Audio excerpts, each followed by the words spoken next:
প্রবৃত্তি প্রত্যেক দিন সকালে দাড়ি চাচা লাগে, তার নাম প্রবৃত্তি। প্রবৃত্তি কাকে বলে?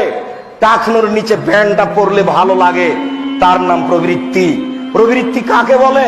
দোকানে বসে আড্ডা পিটছি, গল্প করছি, আজান হয়ে গেছে, মসজিদে যেতে পারছি না, তার নাম প্রবৃত্তি। প্রবৃত্তি কাকে বলে? ফ্যাশন বোরকা পরে ঘুরতে ভালো লাগে, তার নাম প্রবৃত্তি। প্রবৃত্তি কাকে বলে? স্বামী ছেলে থাকার পরেও বেশরমা হয়ে হাট বাজার করতে ভালো লাগে, তার নাম প্রবৃত্তি।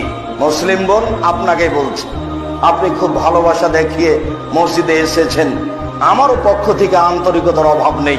আপনি আমার একজন দ্বীনী বোন, আপনাকে আমি অনেক অনেক অনেক বেশি মূল্যায়ন করি। তবে আমার বিনীত অনুরোধ, আজকের পরে আপনি কোনোদিন ফ্যাশন বোরকা গায়ে উঠাবেন না।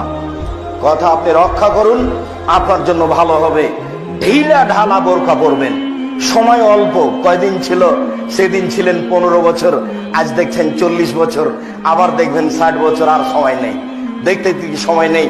অতএব ফ্যাশন বোরকা পরে হাট বাজার করে নিজেকে সফল মনে করিয়েন না।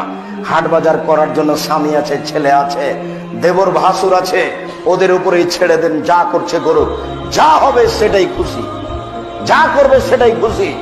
নিজে ভালো বলে সংসার ভালো করার চেষ্টা করবেন না।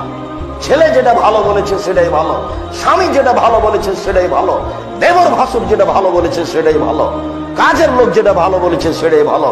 প্রবৃত্তি দেখিয়ে আপনি রোজা থাকতে পারেন, সিয়াম থাকতে পারেন না, অসম্ভব ভুল সিদ্ধান্ত। সিয়াম আপনার পক্ষে কথা বলবে না।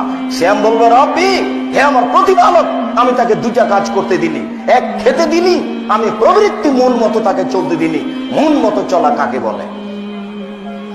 হজবাতের নারবি শাহওয়াত, হজবাতের জান্নাত বিল বাকারে।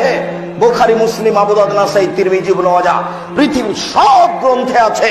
মুহাম্মদ সাল্লাল্লাহু আলাইহি সাল্লাম বলেন, ত্যাগ তিতিক্ষা নিয়ম দিয়ে জান্নাত ঘেরা আছে, আর মন মতো চলা দিয়ে জাহান্নাম ঘেরা আছে। মন মতো চলে যারা, জাহান্নামে যাবে তারা। প্রবৃত্তি অনুযায়ী চলে যারা, জাহান্নামে যাবে তারা।